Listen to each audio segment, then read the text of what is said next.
Chapter 16. The chance encounter. Weeks passed. Long, quiet weeks.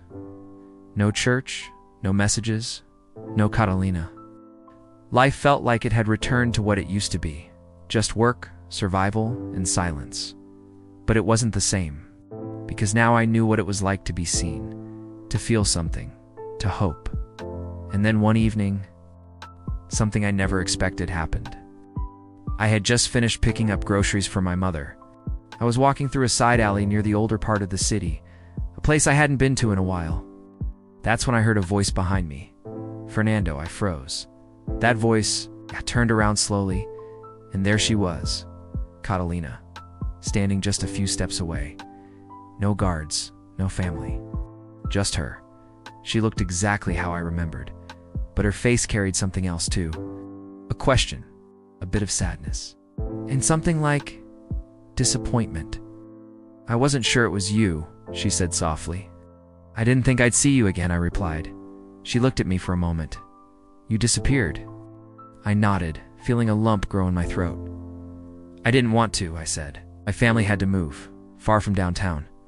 I couldn't walk to the church anymore, and the phone I was using, it wasn't mine. I had to return it." I tried to laugh lightly, but nothing about it felt funny. "You could have told me," she said, quieter now. I looked down. I didn't know how. What was I going to say? That we had to leave because we couldn't afford the rent? That I couldn't afford a phone of my own? She stayed quiet. I added, "You have your world. I'm just passing through mine." She looked at me, not with pity, not with anger, but with a calm I couldn't understand. "I waited," she said. I looked up at her. Every Sunday, I walked out the same way, looking for you. I felt my chest tighten, that feeling again, of being both everything and nothing at the same time. "I'm sorry," I whispered. "I didn't think someone like you would even notice someone like me." She stepped a little closer. Then maybe she said gently, "You don't know me as well as you think." We didn't say anything else after that. We just stood there. Two people from two different worlds colliding again by chance. But it didn't feel like an accident. It felt like something was still unfinished. Stay tuned for Chapter 17 when a door reopens. Do you walk through it? This is a real-life story, not fiction, not fantasy. It's a journey of love, survival, and faith in impossible moments. If this story speaks to you, follow my journey here on TikTok, because stories like this deserve to be heard. Chapter 17. What she didn't say after that encounter with Katalina. Something shifted again. It wasn't just surprise. It wasn't just relief. It was something deeper, something I couldn't explain. It's like life was giving me one last window before the door closed for good. She didn't ask me why I never texted. She didn't ask why I vanished without a word. And I didn't ask her why she waited. We just stood there. Two people caught in a moment that neither of us had planned, but both of us needed. Before she left that day, she said quietly, "If you ever need someone to talk to, not that far away." She didn't smile when she said it. She just looked at me like she meant every word, and then she walked away. I stood there for a long time after that, holding on to those words, like they were the only thing keeping me from falling apart. In the days that followed, I didn't see her again. Not in the markets, not near the church, not by accident. But I kept thinking about her, not just about what we'd said, but about what she didn't say. There was something in her eyes that day, something heavy, something unsaid. And I started to wonder, was she hiding something too? She always looked perfect on the outside, polished, calm. But that day in the courtyard, there was something fragile behind her voice. I didn't have a phone anymore. I didn't know where she lived. And I wasn't brave enough to ask anyone about her. So instead, I waited. And every day that passed, the silence between us grew longer. Meanwhile, my family was still waiting too. Australia, for that one phone call that could change everything. It had been for years since we applied. 4 years of paperwork, interviews, uncertainty. And now, in early 2009, we were told we were on the final list. No dates, no details. Just be ready. It could happen soon. I should have felt excited, should have felt grateful. But all I could think about is what I might have to leave behind. because something told me Katalina wasn't just part of my past. She might be part of a story I hadn't even begun to understand yet. Stay tuned for Chapter 18. Not all goodbyes are clear, and not every secret stays buried forever.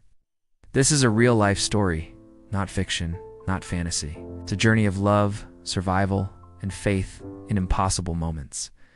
If this story speaks to you, follow my journey here on TikTok, because stories like this deserve to be heard. Fernando's true story. From Tel Escaf to the unknown, my name is Fernando, and this is a true story, not fiction, not a movie. It begins in Tel Escaf, a small, peaceful Christian town in northern Iraq, just 28 kilometers north of Mosul. That's where I was born, where my roots are buried, where my life should have unfolded. But instead, it unraveled. The escape from Iraq. I was just 10 years old and my family, my mother, father, and 2 younger brothers fled Iraq.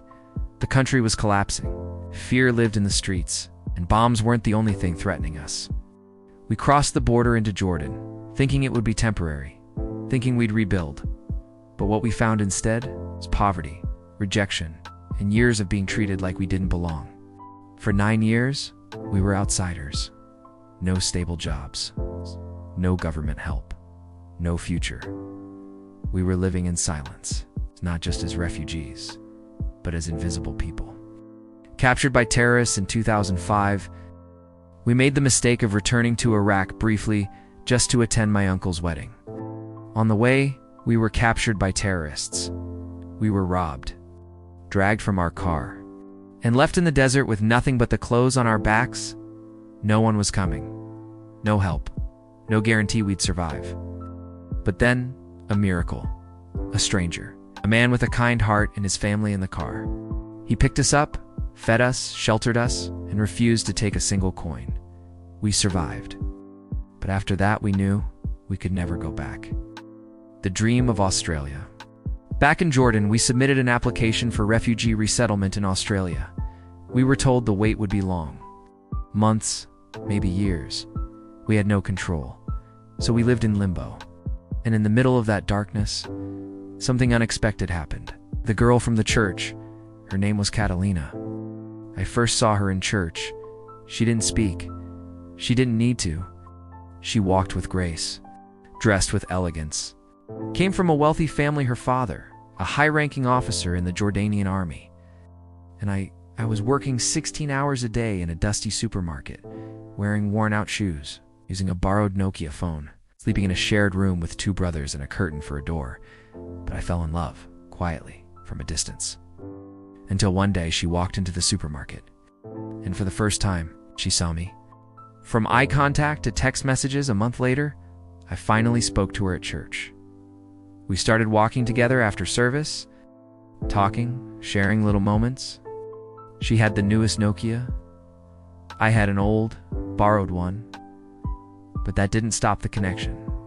For the first time in years, I didn't feel like a refugee. I felt like a person. The silent goodbye, then everything collapsed again.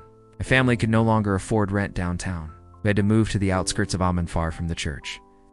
I gave the phone back to the supermarket owner. And just like that, I vanished from Katalina's world. No text, no goodbye, just silence. The unexpected reunion weeks later, by pure chance, we ran into each other. She asked me, "Why did you disappear?" And I told her the truth. I expected anger. Instead, she said, "You could have told me. I was waiting."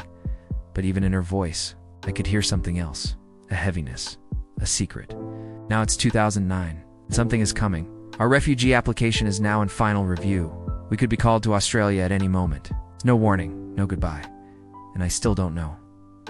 What is Katalina hiding? What is she not saying? And if I leave, will I lose her forever? This is a true story of survival, of love, of sacrifice, moments that never make the headlines, but define everything. If this story speaks to you, follow my journey here on TikTok, not for views, not for likes, because some stories deserve to be heard. Chapter 18, the 1st of January, January 1st, 2009. A new year, a new number on the calendar. But for me, nothing had changed. Still in limbo, still in poverty, still carrying feelings I had no idea what to do with, except now. Those feelings had a name, Katalina, even after the silence. Even after the distance. I couldn't get her out of my mind, and I didn't want to. There was something about her. Something that made the weight of life feel lighter. Something that made me forget, even for a few minutes, that I was still a refugee, waiting on a phone call that could erase everything I had in Jordan, including her. I saw her again that month. We crossed paths unexpectedly near the old market downtown. She was with her cousin. I was walking alone. She smiled. I smiled. And somehow, it felt like no time had passed at all.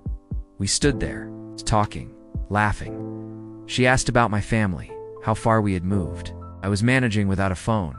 I lied a little, said everything was fine. And then she said something strange. You know, sometimes I wish I could disappear like you did.